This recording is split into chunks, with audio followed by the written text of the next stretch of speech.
The data crystal arrived inside a velvet box, hand-delivered by a creature with 7 fingers and skin the color of wet bark. Daniel carried the box to his kitchen table. Outside, the desert wind pushed dust against the windows. He opened the velvet lid and read the message etched into the inner lining. It was written in plain English, which meant the council had translated it carefully. The message was an invitation. The Galactic Academy wanted him to come and teach a short course on Earth's military history. They believed his decades of study, his published books, and his clear way of speaking made him the perfect human to explain the ceremonial conflicts of your people to a room of curious alien scholars. Daniel read the line twice. Ceremonial conflicts. He almost laughed. He set the box down and walked out to his porch. The sun was setting and the sky was the color of an old peach. Earth had been talking to the Council for almost 40 years now, ever since first contact happened over a quiet ocean in the Pacific. The aliens had been kind and slow. They asked many questions. They studied human music and human food and human poems. They sent gifts. They never seemed in a hurry. Daniel had read every public report. He knew the Council was made of hundreds of species, all of them advanced, all of them peaceful in their own strange ways. He also knew, from quiet talks with old friends still working in the government, that the Council's idea of war was not the same as Earth's. Their wars had rules. Battles were scheduled. Civilians were never touched. Surrender was always honored. When 2 alien species fought, they fought like chess players in armor. Now the Council wanted humanity to join. And to do that, they wanted to understand human war. Daniel went back inside, sat down, and thought for a long time. By the next morning, he had decided to go. The shuttle picked him up 2 weeks later from a private field outside Albuquerque. The trip to the Galactic Academy took only 6 days, which still amazed him. The Academy itself sat on a moon that had been carved into a giant disk, ringed with green gardens and tall white towers. Daniel was given quarters with a window that looked out over a forest of glowing trees. His host was a scholar named Talon. Talon was tall and thin, with skin the color of soft gray stone and eyes that were large and round and very dark. He belonged to a species called the Vorin, who lived for almost 300 years and who valued knowledge above almost everything else. He greeted Daniel at the shuttle bay with a deep bow and a small box of warm pastries that he had baked himself. "I have read all of your books," Talon said. His voice was gentle, almost shy. "I have studied your culture for 12 years. I am honored to finally meet a human warrior in person." Daniel smiled. "I'm not really a warrior. I'm a teacher." "All teachers are warriors of a kind," Talon said. "You fight ignorance." They walked together through the wide stone halls of the Academy. Other aliens passed them, some tall, some short, some with wings, some with no eyes at all. Many of them stopped and stared at Daniel. He was the first human most of them had ever seen. Talon led him to a quiet courtyard with a fountain made of singing crystal. They sat on a stone bench. The water made a sound like soft chimes. "Captain Reyes," Talon said, "I want to ask you something before our work begins. The Council has given me access to many of your public records. Films, books, songs. But for the academic course, I will need more. Real records. Real history.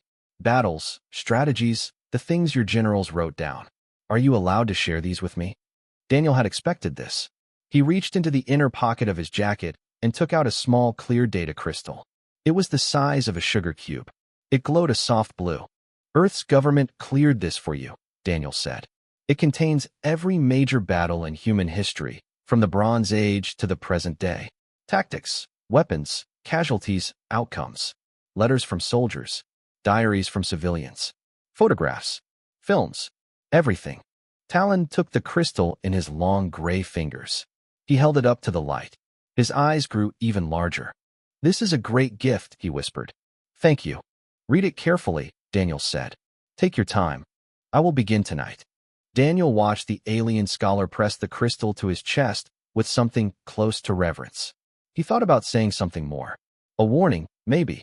A small note about how human history was not always pretty. But he stopped himself. Talon would learn what he needed to learn. It was better that way. They sat in silence for a moment by the singing fountain. The light from the crystal pulsed softly between Talon's fingers like a small heart. "I look forward to our class," Talon said at last. "So do I," Daniel said.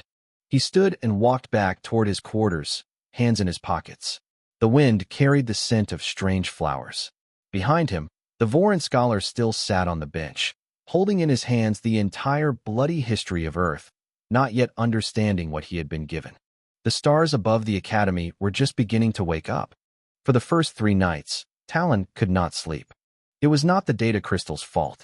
He had built a special reading station in his private library, a circular chair surrounded by floating screens, and the crystal sat in the center on a small silver pedestal. The system fed him human history one battle at a time, organized by date, with notes and images and short films. He had told his team to begin the same way in their own offices. They were 10 Voran scholars and 4 researchers from other species, all of them trained, all of them excited. For 3 nights, the work felt wonderful. Talon began with the ancient world. He watched men in bronze armor stand in long straight lines, their shields locked together like the scales of a great fish. He read about Greek phalanxes and Persian chariots. He saw Roman soldiers march in tight squares across deserts. He studied medieval knights and their codes of honor, the way they bowed before fighting, the way they spared a fallen enemy who asked for mercy. He compared all of this to his own people's battles. The Voran had once fought wars too, long ago. Their warriors had also stood in formations. They had also followed rules. He smiled as he worked. He felt that humans, for all their strangeness, were not so different from his own kind. Then he reached the modern wars. It happened on the 4th night. He was reviewing a section labeled simply 1864, Georgia.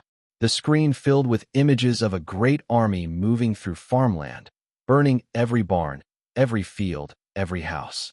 Smoke rose from horizon to horizon. The notes used a phrase he did not understand. He asked the system to translate it. The system replied, "Scorched earth. The deliberate destruction of all food, shelter, and supplies in a region, so that the enemy and any people who supported the enemy cannot survive there." Talon blinked. He read it again. He looked at the burning farms. There were no soldiers in the pictures, only old men and children running with bundles in their arms. He moved to the next file. It was labeled 1937, Nanjing. He stopped reading after 20 minutes. He felt sick. The next file was about something called trench warfare, then bombing campaigns, then a thing called total war, where every part of a country, every factory, every farm, every school, was treated as a target. He turned off the screens and sat in the dark for a long time. The next morning, he called his team into the main study chamber. They were all pale. One of the younger researchers, a Cellari with soft pink fur, had been crying. Another scholar from the Trillion species had not slept either. "We need to talk to Captain Reyes," Talon said quietly. "I do not understand what I am reading." They sent for Daniel that afternoon. Daniel walked into the study chamber, holding a cup of tea the Academy had given him. It was sweet and smelled like cinnamon. He sat in the chair they offered and looked at the worried faces around the long stone table. The screens behind them showed a map of Europe divided by long red lines. Talon cleared his throat. His voice was tight. "Captain Reyes, I would like you to explain something to us. We have read many of your battles. We expected to find tactics, formations, weapons. We have found these things, yes. But we have also found something else. We have found acts that we cannot understand. Could you please explain to us the meaning of this term?" He pointed at the screen. 3 words appeared in glowing letters. Strategic, bombing, campaign. Daniel set his tea down. He looked at the words. He looked at Talon. He looked at the other scholars, who were all watching him with wide, frightened eyes. He took a breath. "In a long war," Daniel said slowly, "when 2 countries are fighting and both have factories and trains and farms, the soldiers on the ground are only one part of the war. The factories build the weapons. The trains carry the food. The farms feed the soldiers. So sometimes, instead of attacking only the army, a country sends its planes to destroy the factories and the trains, and sometimes the cities themselves. The idea is that if the enemy cannot make weapons, and cannot eat, and cannot sleep, they will give up faster, and the war will end." The room was silent.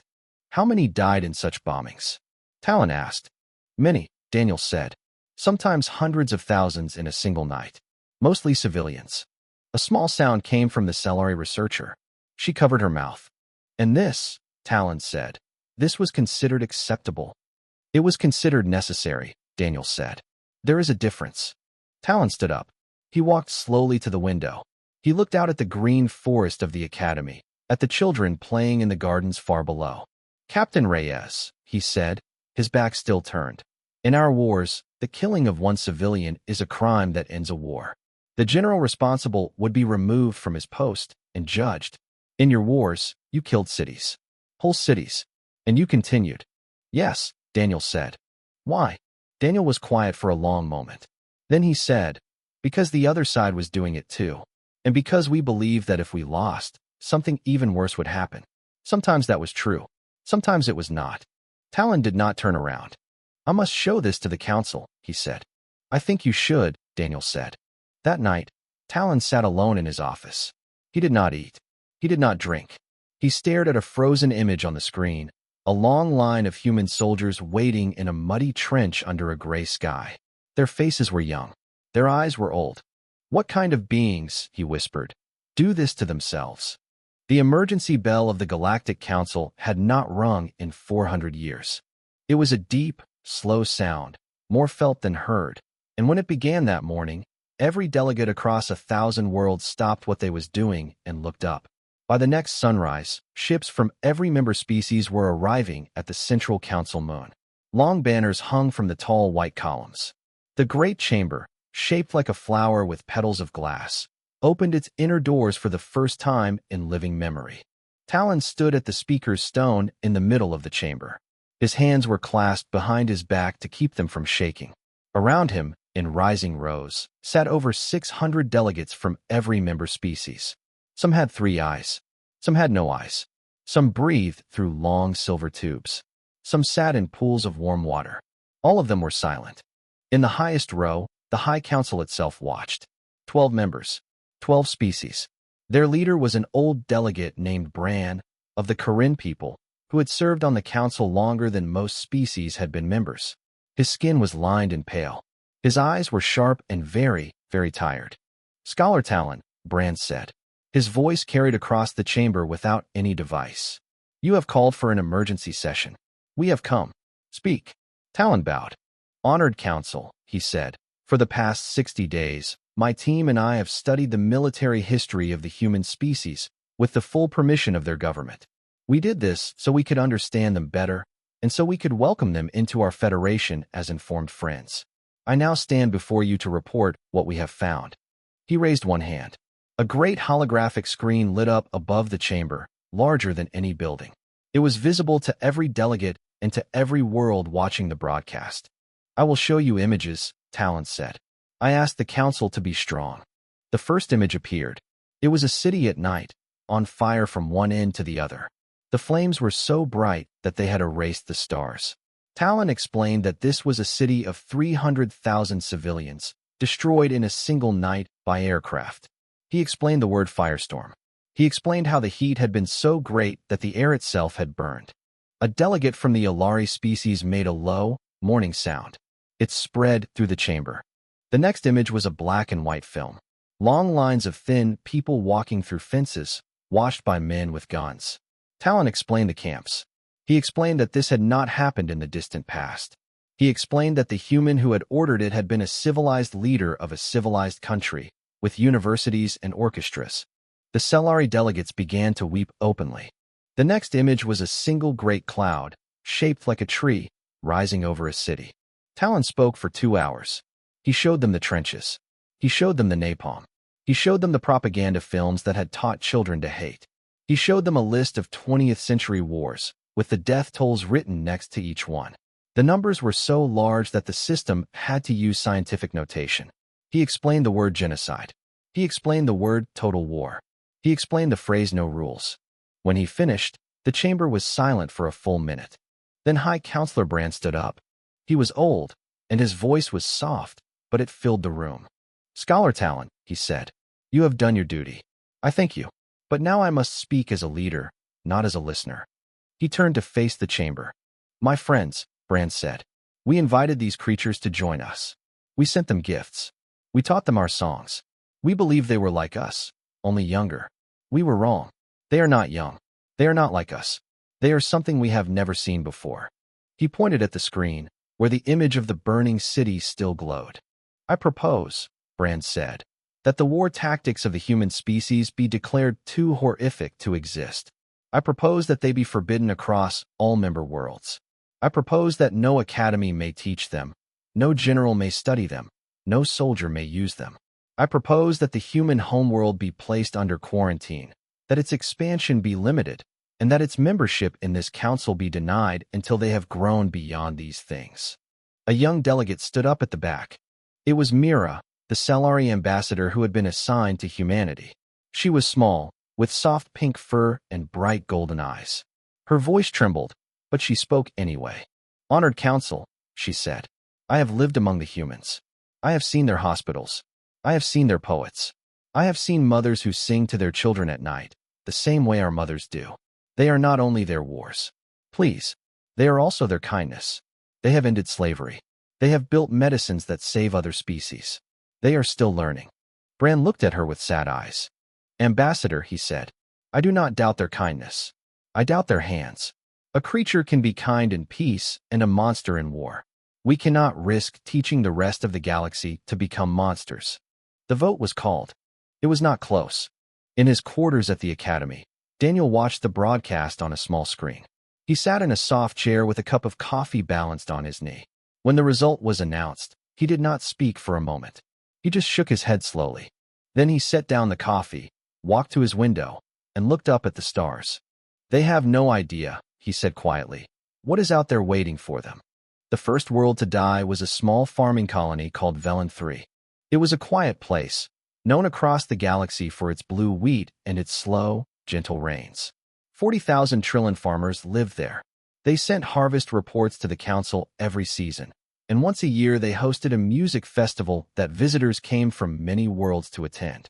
They had no army. They had never needed one.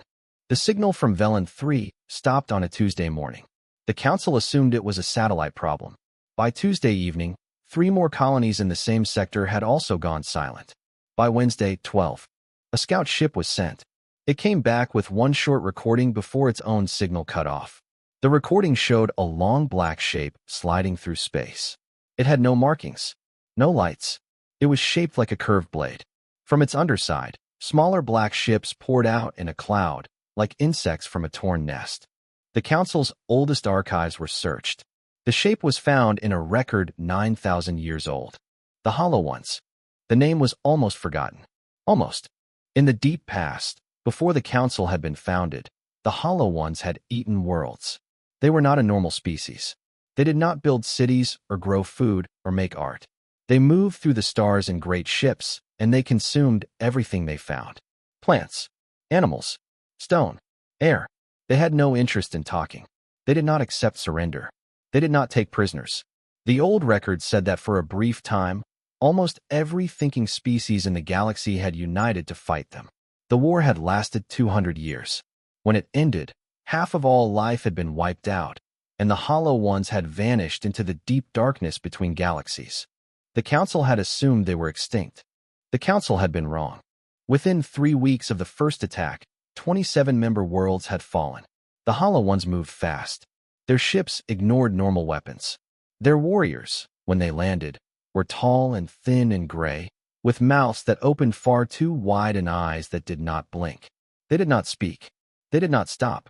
Commander Lyra was a Voran officer of the Third Fleet. She was Talon's younger sister, though few people at the Academy knew it. She was 40 years old, sharp, brave, and trained in the Council's most advanced ceremonial battle doctrines. She led 90 ships into the Tellus system to defend a colony of 2 million people. The battle lasted 19 minutes. Her fleet formed the proper wedge. Her ships sent the proper warning signals. She offered the proper terms of engagement in 7 languages on every channel. The Hollow Ones did not answer. They simply opened fire from inside her formation, having moved through the gaps faster than her sensors could track. Her flagship was cut in half by a single beam. Her second-in-command was killed when his bridge depressurized. 67 ships were destroyed before the rest could retreat. Lyra survived because her escape pod was thrown clear by an explosion. She drifted in the dark for 2 days before a council ship picked her up. The council called another emergency session. This one was not calm. High Counselor Brand sat at the top of the chamber and watched delegate after delegate stand and beg for help. Some demanded a unified fleet. Some called for new weapons. Some simply wept and asked what could be done. The old rules of war did not work. The proper formations did not work. The careful warnings did not work. The hollow ones did not care about rules. In a small office on the Academy moon, Talon sat alone in front of his reading station. The data crystal still rested on its silver pedestal. He had not opened it since the day of the council vote. It had felt like a poison. Now he stared at it. He thought about the burning city in the human archive. He thought about the trenches. He thought about the long lines of thin people behind fences. He thought about the men in muddy fields who had refused to die quietly. He thought about his sister, drifting alone in the cold. His hand trembled as he reached forward. He pressed the crystal back into the reader. This time, when the screens lit up, he did not feel sick. He felt something else. He read for 16 hours without stopping. He read the same files he had read before. The bombings, the deceptions, the traps, the retreats that were not retreats. He read about a small island where men had hidden in caves for years and refused to surrender. He read about a winter where soldiers had marched through ice and snow to attack an enemy that thought it was safe. He read about lies told to enemies, and false signals sent to confuse them, and roads built only to be blown up. He understood now. He had not been reading horror. He had been reading survival. His door chimed. Ambassador Mira stood outside in a long gray traveling cloak. Her golden eyes were red. She had been sent by the council on a quiet mission. No announcement. No fanfare. The High Council itself had asked her to go. Talon, she said softly, I am leaving for Earth tonight. He looked up at her. His face was pale, but his eyes were clear. Tell them, he said, that we are sorry. I will, she said. She turned and walked away. The next morning, in the gentle rain of a small spaceport in California, Myra's shuttle landed. The ramp lowered. She stepped down into the wet air, holding her cloak around her shoulders. Daniel Reyes was waiting at the gate. He held a black umbrella over his head and a second one folded under his arm, ready for her. He looked at her with calm, kind eyes, as if he had been expecting her all along. Ambassador, he said, welcome to Earth. Mira had imagined the meeting many times during her long flight. She had pictured Daniel angry. She had pictured him cold. She had pictured him standing tall and saying we told you so in a hard voice. She had prepared replies for all of these. She had not prepared for him to hand her a folded umbrella. He drove her in a small black car along a wet coastal road. The windows were streaked with rain. He did not speak much. He asked if she was hungry. She said no. He asked if her family was safe. She said her cousins lived on a colony that had not yet been attacked. He nodded once and kept driving. After almost an hour, they reached a low stone building on a cliff above the sea. A flag flew from a tall pole. There were no signs. There were no guards visible. But Myra's trained eye saw the small dark shapes on the roof, the careful angles of the windows, the long clean lines of fire that any defender would have if anyone tried to approach. The whole place was a quiet trap dressed as a country house. Inside, a long wooden table waited in a warm room. 6 humans sat around it. They were not all in uniform. One was a woman in a soft gray sweater. One was an older man with a cane. One was a young officer with sharp eyes and short hair. They all stood when Mira entered. Daniel set his umbrella by the door. He guided her to a seat at the head of the table. Then he sat to her right and folded his hands. Ambassador, he said, tell us what you need. She had practiced the speech for 2 days. She forgot all of it. My people are dying, she said simply. 27 worlds. Maybe more by now. My sister was on one of the fleets that fell. Our ships do not work. Our rules do not work. The Council has voted, in secret, to ask Earth for help. I was sent because I am the only one who knows you. I have no orders to bargain. I have only one question. Will you come? The humans looked at each other. The older man with the cane spoke first. What's the timeline? The next attack will reach the Selene system within 14 days, Mira said. It is a major world. 600 million people. If it falls, the Council will lose half its food production. The young officer leaned forward. Defensive position? Industrial base? Can the locals fight at all? The system has a small fleet. 40 ships.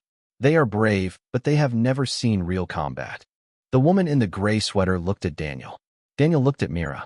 Show me the maps, Daniel said. Mira blinked. That is all. You will help. You came a long way to ask, Daniel said. And you brought your own umbrella. In your way? Yes. Show me the maps. She almost cried. Within 4 days, Earth had committed 8 fleets, 240 ships, and over 30,000 soldiers. The mobilization was the fastest in human history. The Council watched in silent shock. The humans they had quarantined a year ago were now moving through their space with quiet, terrible efficiency. Daniel was given the rank of strategic advisor.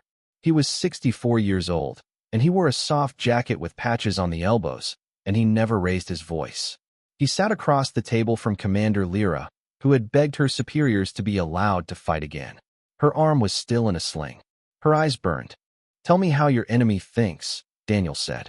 They do not think, Lyra said. They only consume. Then we use that, Daniel said. He laid out the plan over 3 days. The aliens watched him work the way one watches a strange and frightening artist. He drew lines on maps that did not look like battle lines. He marked planets that were not the targets. He talked about something called a feint. He talked about something called a kill box. He talked about salting the supply route, by which he meant poisoning the asteroid fields that the Hollow Ones harvested for fuel. Lyra asked, but what if they figure out the trick? They will not, Daniel said. They have never fought a thinking enemy. Only prey. The Selene system was prepared in 9 days. The local fleet, which would have died in seconds in a normal battle, was hidden behind a moon. 40 cargo ships were rigged with false signals to look like 100 warships, all clustered in panic above the main planet. Mines were laid in 3 asteroid corridors, set to look like simple debris. A small group of human destroyers, very fast, very loud, were sent forward as bait.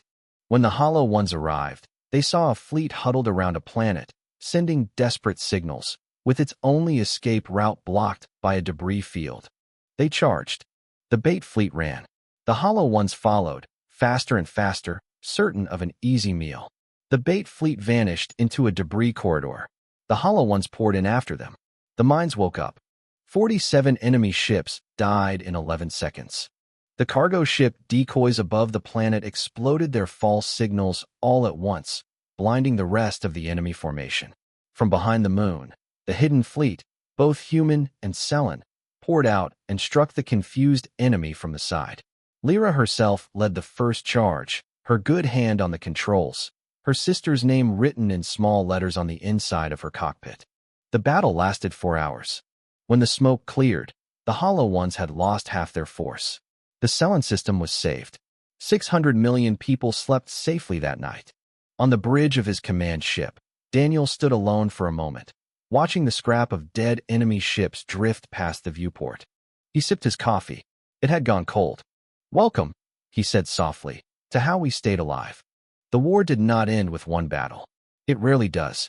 After the Selene victory, the Council gave Earth full command of the joint defense. Daniel did not ask for the title. He was simply handed it, on a quiet day, by High Counselor Bran himself, who walked into the planning room with his old hands trembling and said only, "Please, help us."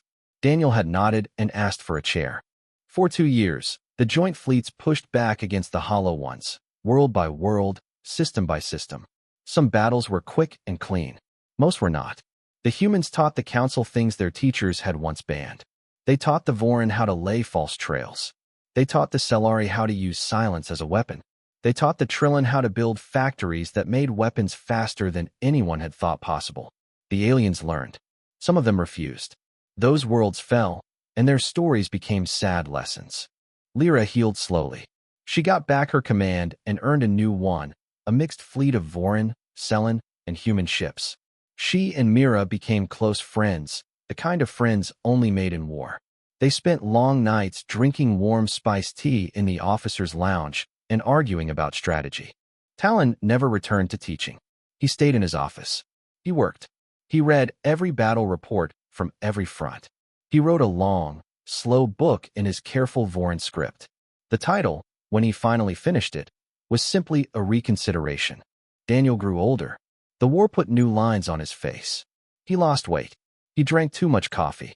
He became the most quoted human in galactic history, though he himself rarely raised his voice and never gave a speech longer than 5 minutes. His most famous quote was something he had said to a young Cellari soldier on a cold field after a battle. The soldier had asked him if he was proud of what humans had taught the galaxy. Daniel had answered, "No. I am only sorry it was needed." The final battle came in the third year, far out in the dark space between systems. The Hollow Ones gathered their last great fleet, almost 2,000 ships, and prepared a final desperate strike at the Council's heart. They did not know that Mira, now an admiral, had been laying a trap for them across half the galaxy. The plan had been written by Daniel himself. It was beautiful in the way certain dark things can be beautiful. False intelligence, fake fleets, hidden mines and solar storms. A long retreat that was not a retreat. The Hollow Ones poured into the trap with all the hunger they had ever known. They did not come out. Mira returned home to a quiet welcome. She did not want a parade. She wanted a bath and her mother's cooking. She got both. The Galactic Council met one last time in full session 3 months after the war ended. The chamber was rebuilt. Many of the old delegates were gone. New ones had taken their places. High Counselor Brand was very old now, and he walked with a long silver cane. But he insisted on standing for what he had to say. "My friends," Brand said, "3 years ago, in this chamber, I called the war tactics of the human species too horrific to exist. I asked you to ban them. You voted with me. We were wrong." The chamber was silent. We were wrong because we believed peace could be kept by rules alone. We forgot that rules are gifts we give each other. They are not laws of nature. The universe is older than our rules, and stranger, and not always kind. There are things in the deep that do not care about our beauty or our songs. The humans knew this because they had survived it many times. We did not know it because we were lucky. Our luck has now run out. He paused. "I propose," Brand said, "that the ban on human war tactics be lifted.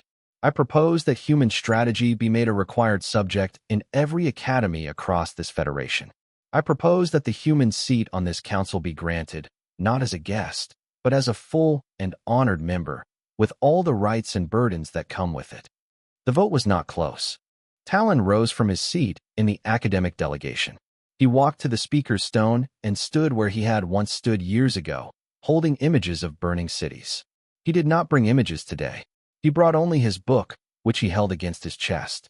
"We called your ways too horrific to exist," Talon said, looking up at Daniel, who sat among the human delegates. "We were wrong. They are too necessary to forget." Daniel nodded once. The Earth flag was raised on the council floor that evening. It was a small flag, blue and white. It looked very ordinary among the strange banners of other worlds. Children from many species came to look at it. They asked many questions. A year later, on a bright morning at the Galactic Academy, a young Trillian student walked into her first class on military history. She sat down at her desk and opened her textbook. The first chapter was titled simply, "The Humans." There was a picture of a man on the first page, a tired older man with kind eyes and a soft jacket. Underneath the picture, there was a single line. "He taught us how to live." Daniel walked through the academy hallway that same morning, on his way to give a small lecture. He was older now, slower. Children ran past him laughing, holding training swords made of soft wood. They did not know who he was. He smiled at them anyway. Outside, the sky was full of stars. They were just beginning to wake up. The end.